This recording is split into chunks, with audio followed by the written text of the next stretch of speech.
নমস্কাৰ অসমীয়া শিক্ষামূলক YouTube channel আপোনালোক সকলোকে স্বাগতম জনাইছোঁ GIC general insurance corporation of ইণ্ডিয়াত 2024 বৰ্ষৰ বাবে 110টা পদ খালী হৈছে স্কেল 1ৰ নেম অফ দ্য পোষ্ট হৈছে assistant manager scale 1 number post হৈছে 110টা ভাগসমূহ কৈ দিছোঁ ফাইনেন্সত আছে 18টা পদ জেনেৰেলত আছে 18টা পদ লিগেলত আছে 9টা পদ HRত আছে 6টা পদ ইঞ্জিনিয়াৰিঙত আছে 5টা পদ ITত আছে 22টা পদ একুৱেৰী আছে 10টা পদ ইঞ্চুৰেঞ্চত আছে 20টা পদ আৰু মেডিকেলত আছে 2টা পদ দৰমহা নিৰিখ বেচিক পে হৈছে 50,925 টকা এইটো হৈছে বেচিক পে দৰমহা নিৰিখ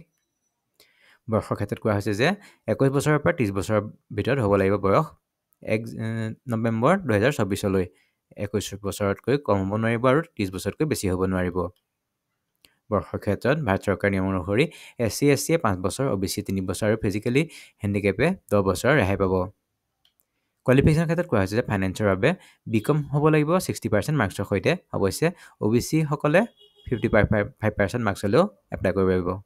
OBC আৰু SC ST এ 55% মাৰ্কছ হ'লেও এপ্লাই কৰিব পাৰিব ইয়াত জেনেৰেল যিটো পদ আছে তাত বিচাৰিছে যিকোনো গ্ৰেজুৱেট বিচাৰিছে 60% মাৰ্কছৰ সৈতে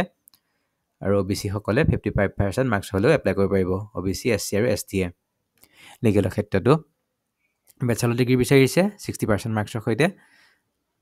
বাকি সকলে OBC SC আৰু ST সকলে 55% মাৰ্কছ হ'লেও এপ্লাই কৰিব পাৰিব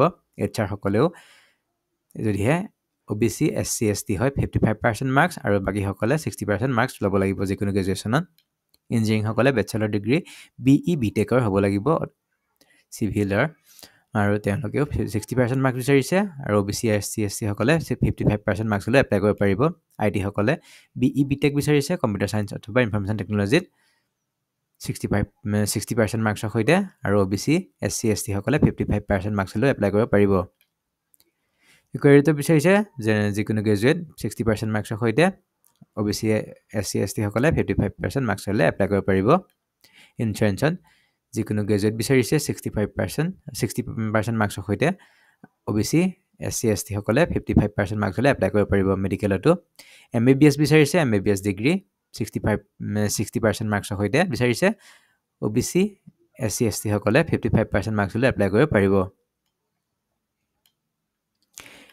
এপ্লিকেশ্যন ফিজ আনৰিজাৰ্ভ সকলে 1000 টকা প্লাছ GST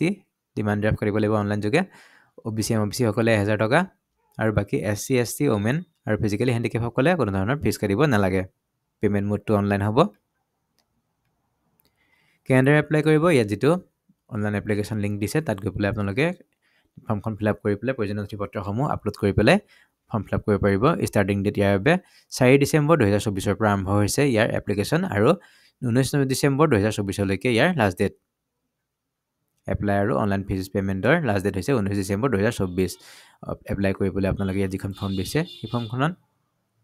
যাব লাগিব লিংকটোত গৈ পেলাই প্ৰথম যদি আপুনি ইয়াত আহিছে তেতিয়াহ'লে ইয়াত click here to new registration ইয়াত ক্লিক কৰিব লাগিব আৰু যদিহে আপোনালোকে আগতে ৰেজিষ্ট্ৰেশ্যন কৰি থৈছে ইয়াত আপোনাৰ ৰেজিষ্ট্ৰেশ্যন নম্বৰ পাছৱৰ্ড আৰু কেপচা দি পেলাই লগইন কৰি পেলাই চাব পাৰিব প্ৰথমতে ক্লিক হিয়াৰ টু অনলাইন এপ্লিকেশ্যনত ক্লিক কৰিব আপোনালোকৰ ফাৰ্ষ্ট